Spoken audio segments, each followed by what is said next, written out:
roadster lightweight sports car recipe. Engine is in the middle, obviously mid-shape roundabout is what MR2 stands for.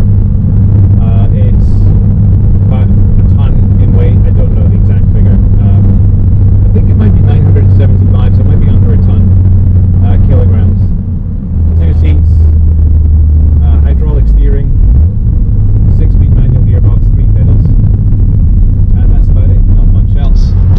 So yeah, it's pretty simple and basic inside. Black interior, by which I mean basically black plastic everywhere. Silver on the outside. It's not much to look at. I ended up kind of gravitating towards the Toyota MR2 because I was, I suppose, suffering withdrawal symptoms having sold my Porsche 986 Boxster. I ran it at the same time as a 997.1 Carrera S, and truth be told, I took Boxster out more often. I preferred it. I thought it had better personality in a way, more character. You can continue with 2 old Porsches to maintain when my personal circumstances had changed and we had a little one on the way. So I ended up switching out the Boxster for a Honda Accord Type R. That car was absolutely mega. And that kind of introduced me to a whole world of I guess, old Hondas, and you know, they have their own kind of merits and personality and character traits, and I became hooked on those. So I ended up kind of switching out the Core Type R for an Integra Type R, which was kind of a boyhood dream car. I bought the Integra Type R around about the same time as this, and hopefully I'll do a video on that too. So yeah, whilst the Integra Type R kind of ticks all those kind of 90s nostalgia, VTEC, high revving, front wheel drive box, like kind of Gran Turismo boxes, I still kind of pine for a you know, mid-engined convertible. I didn't have too much money to play with by the time I'd bought the Honda Integra, so you know, really I was only looking at a Toyota MR2. It was that or nothing else. You know, if you got a budget of around about $7 grand and you're looking for a 2-seater mid-engine sports car, I mean, there's only one place you can go really. It's MR2 or nothing. So I wouldn't say I purchased the MR2 because my heart was yearning for one per se. I've never really been like massively enamored with the way they look, especially not after the Mark II model, which was kind of a mini Ferrari in disguise, wasn't it? But from a logical standpoint, it was a no-brainer. It is, you know, it's a lot of car for the money. When you're looking at something like 6-7 grand, you can get a decent low mile, good condition MR2 for that. And you know, the basic recipe is so right. The fundamentals are, I mean, it's a rare combination in this day and age to find, you know, a mix of a manual 6-speed gearbox with, you know, a lightweight chassis with an engine right behind your left ear. That you know, as I say, it's the MR2 or nothing, and to think you can get something that ostensibly exotic for less than 7k is, yeah, as I say, it's a no-brainer really, isn't it? So more of a head than a heart purchase, but now that I'm here in Wales, I got to say the heart isn't minding too much either. This car kind of connects with you on an emotional level in a way that I hadn't really kind of given it credit for when I went into the purchase.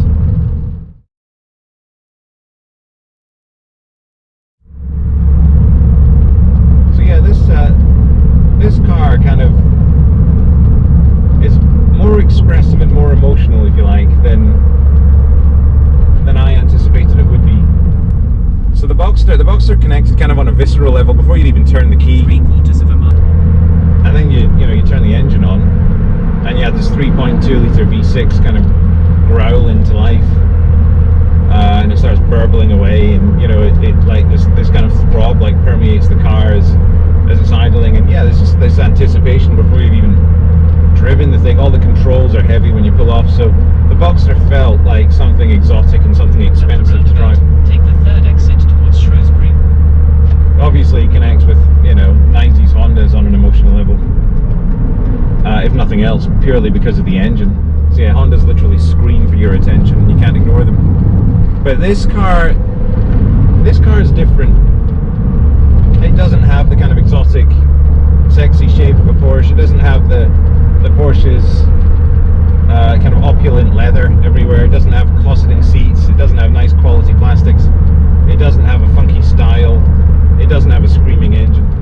Considering what it is, you know, a two-seat mid-engine sports car, it's pretty bland to look at inside and out, and the engine is pretty anodyne as well. I mean, it's a Corolla four-cylinder lump. There's nothing remotely exotic in the DNA of this engine, and I don't think it's had any particular treatment worth mentioning about it to kind of, you know, sportify it for the MR2. So the engine is, you know, commendable as it is in terms of its performance and its tractability. Take the third exit towards Shrewsbury. You know, the engine doesn't necessarily scream for your attention either. So it doesn't have the obvious kind of personality of a Porsche. It doesn't have the obvious kind of mechanical asset or kind of, you know, beating heart of a Honda with a VTEC engine. So, you know, at first glance, it's very easy to kind of underestimate, I suppose, this car in terms of its ability to connect with you emotionally. That's all before you've turned the wheel, however.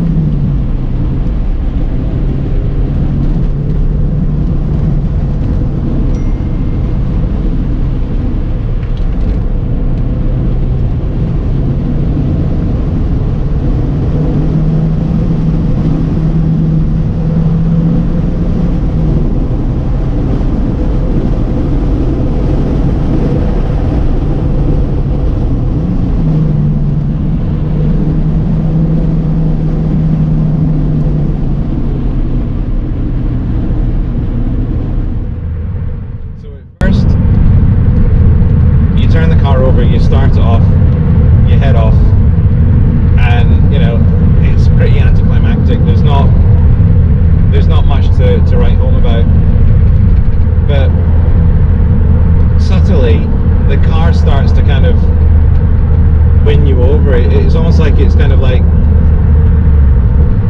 whispering in your ear, hinting at its potential. But what you really need to get the car kind of talking to you properly is an open road, and a twisty one at that.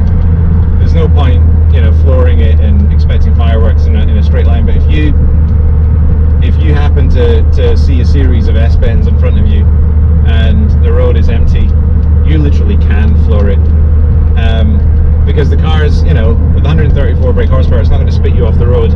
Instead, it just grips, and it does exactly what you tell it to do. It's an overused phrase, but the best way to describe how this car changes direction is telepathic. You think, you do, and the car follows in kind. It is the closest thing you can get, short of a Lotus Elise, to driving a go-kart on the road. And that's where it connects with you emotionally. You could be having the absolute time. It's just downright fun. That's the only way to describe it. It's just really, really fun. It doesn't need like an absolute corker of an engine. It doesn't need an exotic badge. It doesn't need sexy styling. It just does exactly what you want it to do when it matters, which is in the twisty bits. And it makes you smile.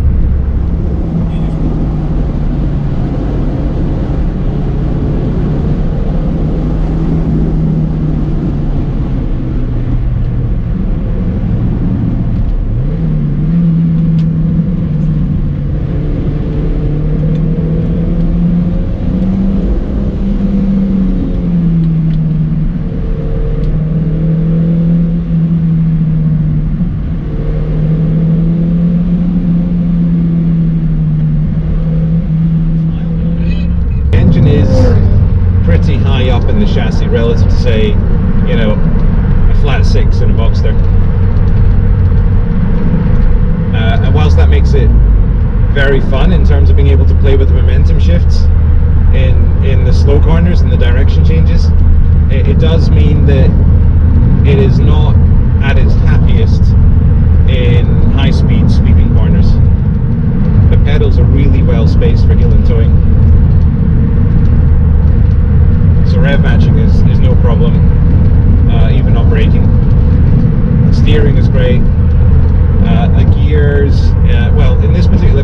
don't think the synchros are in the best of health. There is a slight crunching as you go down from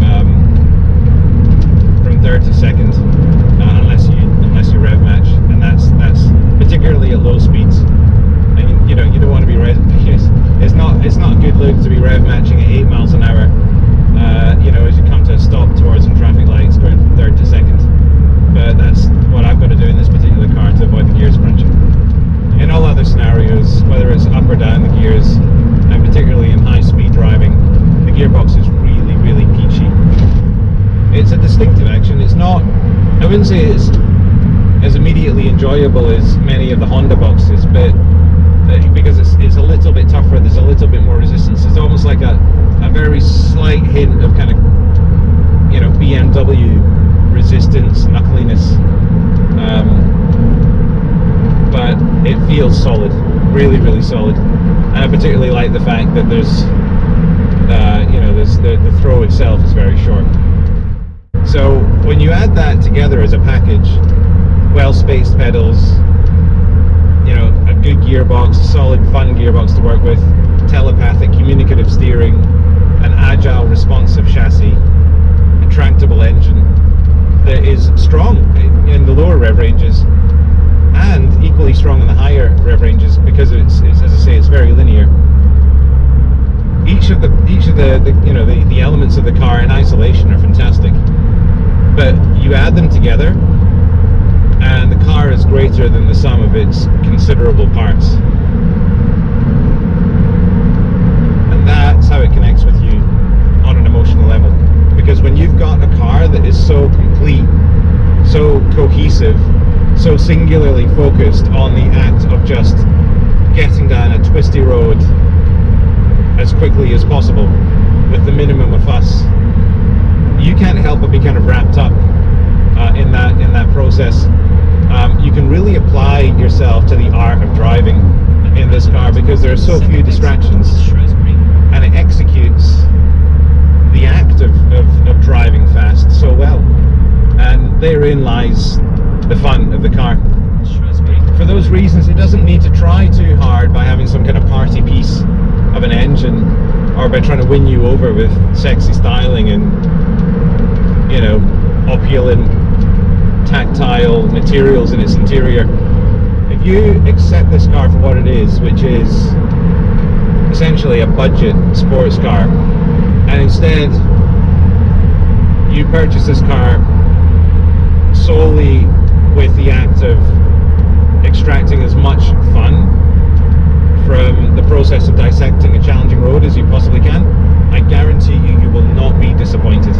This car will match and probably even exceed your expectations. And whilst I'm not doing necessarily a good job of conveying how much fun this car is now because I'm on the motorway schlep back home, you need to take my word for it. This car will have you smiling more than any other car at its price point. This car will have you smiling more than cars 3 times its price. I absolutely guarantee you that. If all you care about is driving and nothing else, and you can't stretch to a Lotus Elise, do yourself a favour and get yourself a Mark III Toyota MR2. You will not be disappointed.